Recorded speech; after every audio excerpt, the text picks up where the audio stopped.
Continuamos hoy, amigo oyente, nuestro recorrido por el libro del profeta Miqueas. Y al entrar en el estudio del capítulo 5, vemos que tenemos un nuevo tópico. Aquí se habla de la profecía en cuanto a la primera venida de Cristo. En el capítulo anterior vimos las profecías concernientes a los días postreros. Ahora aquí tenemos las profecías de la primera venida de Cristo, que por supuesto es antes de la segunda venida y del establecimiento del reino. Este primer versículo que vamos a leer probablemente pertenece al capítulo anterior que hemos leído, al capítulo 4. En la Biblia hebrea es parte de ese capítulo anterior. No sabemos cómo llegó a pertenecer al capítulo 5, y no creemos que debería estar allí. El primer versículo, pues, de este capítulo 5 dice: «Rodéate ahora de muros, hija de guerreros. Nos han sitiado. Con vara herirán en la mejilla al juez de Israel». En nuestro estudio anterior usted recordará que vimos que Miqueas describe al principio del versículo 9 del capítulo 4 la cautividad babilónica, y luego proyecta eso a los días postreros, es decir, al período de la gran tribulación y la guerra de Armagedón. Y este último versículo de esta sección ahora regresa a eso, y vemos que es identificado con la cautividad babilónica, en realidad con el fin de esa cautividad. Y la referencia que tenemos aquí no es al Señor Jesús. Hay aquellos que opinan que el Señor Jesús es mencionado aquí en el versículo 1 cuando dice: «Con vara herirán en la mejilla al juez de Israel». Usted notará cuando lee el relato del Evangelio que a él se le golpeó en el rostro con las manos, y no fue un poder extranjero el que lo hizo, sino su propio pueblo, la noche que él fue arrestado y cuando fue llevado al tribunal. Allí es donde fue golpeado en su rostro. Así es que esto no tiene ninguna referencia a la venida de Cristo la primera vez, cuando Él fue maltratado de tal manera. Hay otros pasajes que sí se refieren a esto, pero no este en particular. Probablemente esto se refiere al fin del reino davídico, de esa época en particular, es decir, hasta la cautividad babilónica. Si usted lee el capítulo 25 del segundo libro de Reyes, en el versículo 7 dice: «Degollaron a los hijos de Sedequías en presencia suya, y a Sedequías le sacaron los ojos, y atado con cadenas lo llevaron a Babilonia». Creemos que esta es una referencia a este instante, por cierto que se puede aplicar aquí. Y esto demuestra lo que parece ser el final del linaje de David, porque Sedequías no era un descendiente directo. Usted recordará que cuando llegaron al mismo final, que Joaquín se rebeló contra el reino de Babilonia, contra su rey. En efecto, le hizo frente al principio. Entonces el rey de Babilonia, Nabucodonosor, le llevó en cautividad. Luego, Joaquín fue colocado en el trono. Eso fue lo que sucedió allá en el segundo libro de los Reyes, capítulo 24, versículo 15, donde leemos: «Asimismo llevó cautivos a Babilonia a Joaquín, a la madre del rey, y a las mujeres del rey, a sus oficiales y a los poderosos de la tierra, cautivos los llevó de Jerusalén a Babilonia». Ese era el linaje davídico que fue llevado a la cautividad, y de este linaje vienen María y José como campesinos más adelante. Pero lo que aquí se menciona es en referencia a Sedequías. Este era un tío de Joaquín, y fue Nabucodonosor quien lo instaló a él sobre el trono. Y cuando él se rebeló, entonces Nabucodonosor ya estaba cansado de tratar con ese linaje. Así es que él toma a Sedequías, da muerte a sus hijos ante él mismo, y luego le saca los ojos a Sedequías y le lleva en cautividad a Babilonia. Ahora, al leer eso, uno puede hacer conclusiones de que ese sería el final del linaje davídico, que la profecía que se le hizo a David y a aquellos de los cuales habían hablado los profetas una y otra vez, de que vendría uno del linaje de David, uno pensaría que eso ya no puede tener lugar. Y así llegamos ahora a un versículo que está en contraste con todo eso. El versículo 2 del capítulo 5 de Miqueas comienza diciendo: «Pero», y esa pequeña conjunción «pero» allí nos muestra que hay un cambio de dirección. Aquí se presenta el otro lado de la moneda.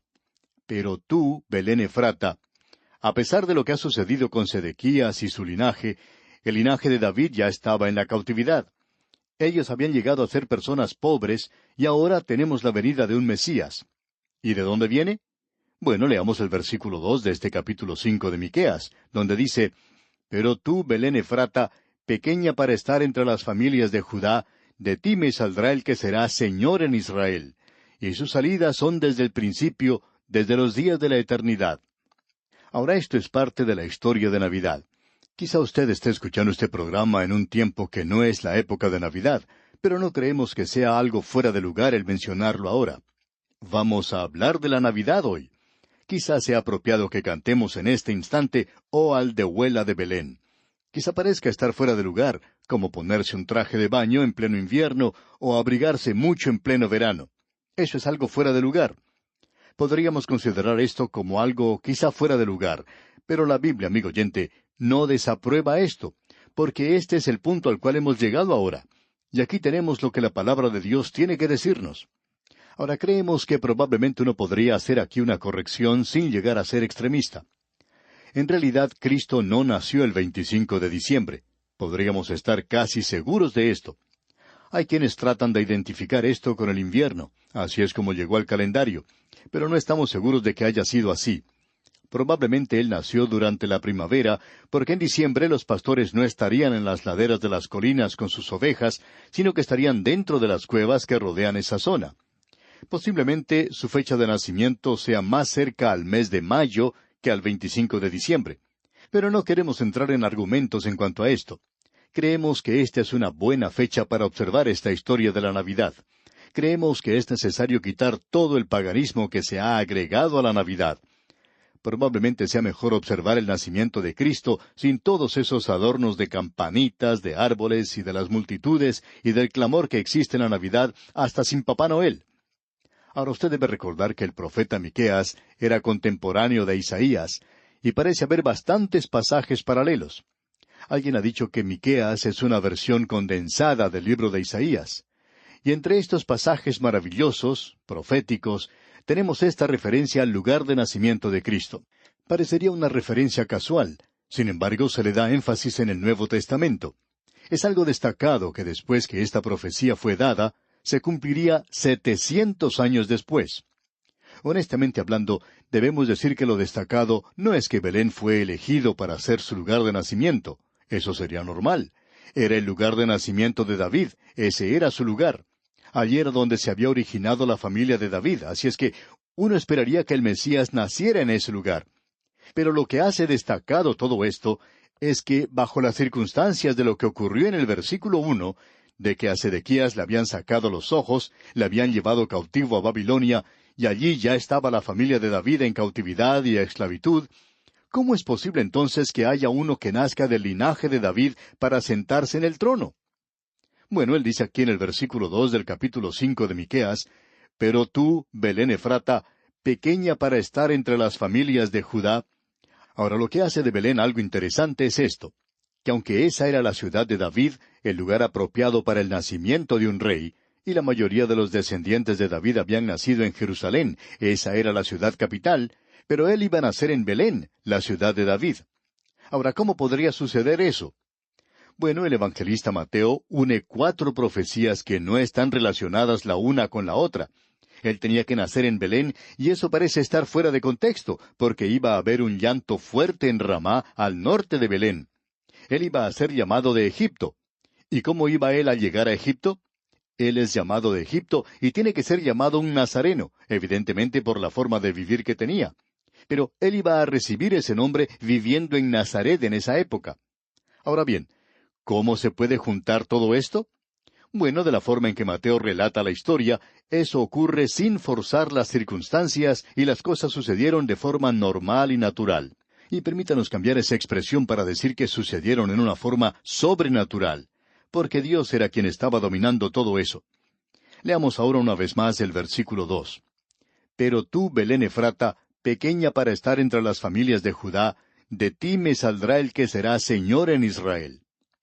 Ahora, aquel que había sido prometido a David, y aquel de quien los profetas tomaron como himno lema del Antiguo Testamento, sería aquel que vendría del linaje de David y ocuparía el trono de David, y quien llegaría a hacer ciertas cosas sobre esta tierra que ningún otro podría hacer.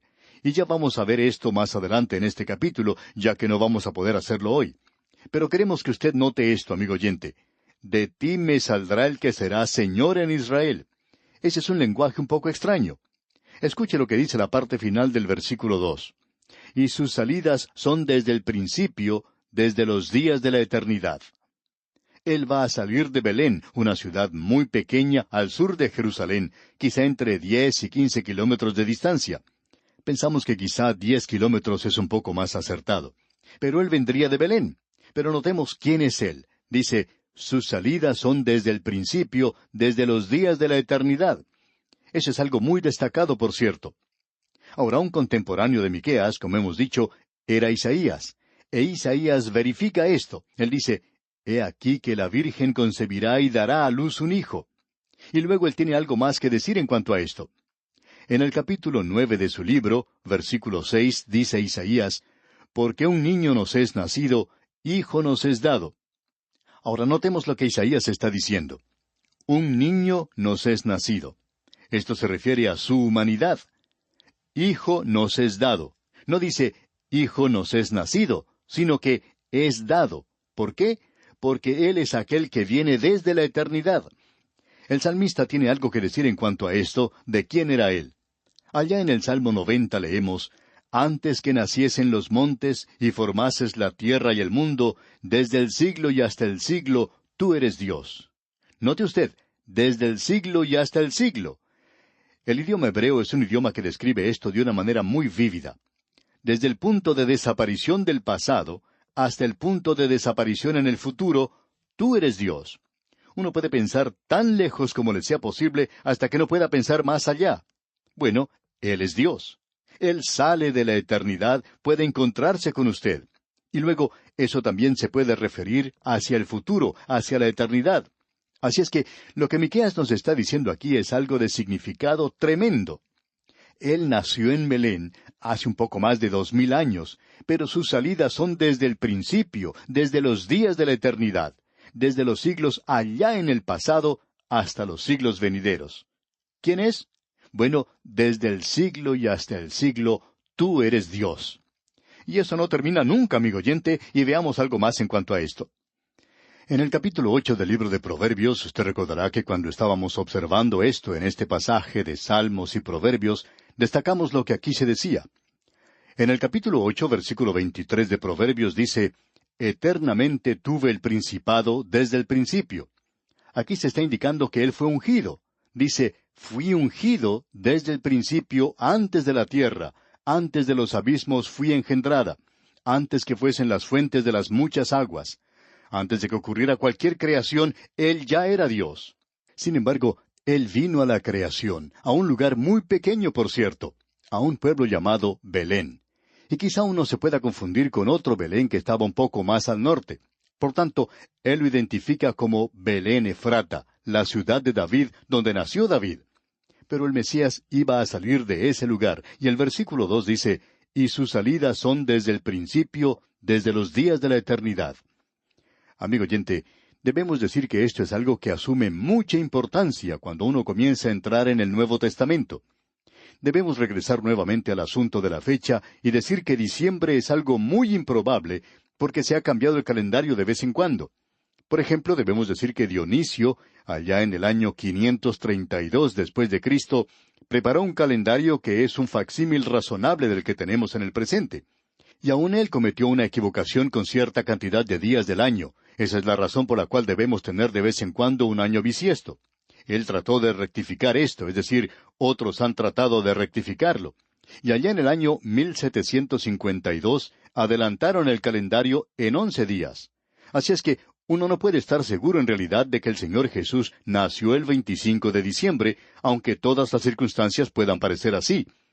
También podemos mencionar la idea que existe en el presente de guardar el día sábado.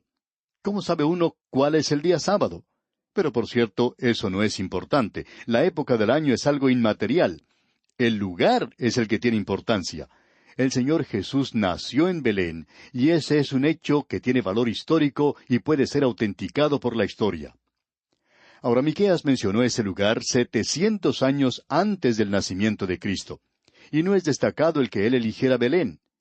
Lo milagroso es que 700 años más tarde, después de haberse dado la profecía, con tantas cosas, con tantos hechos que sucedieron en el lapso de esos 700 años, existía muy poca probabilidad de que alguien del linaje de David pudiera nacer allí.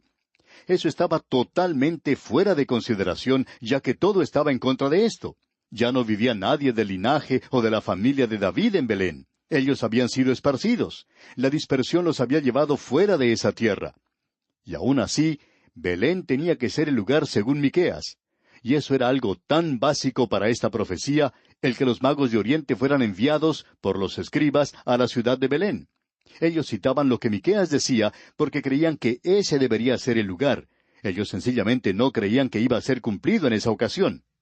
Bien, amigo oyente, vamos a dejar aquí por hoy. Continuaremos, Dios mediante, en nuestro próximo programa. Mientras tanto, le sugerimos leer los restantes versículos de este capítulo 5 de la profecía de Miqueas que estamos estudiando, para estar así más familiarizado con su contenido cuando estudiemos esta parte en nuestro próximo programa. Es nuestra oración que el Señor derrame sobre usted sus abundantes bendiciones.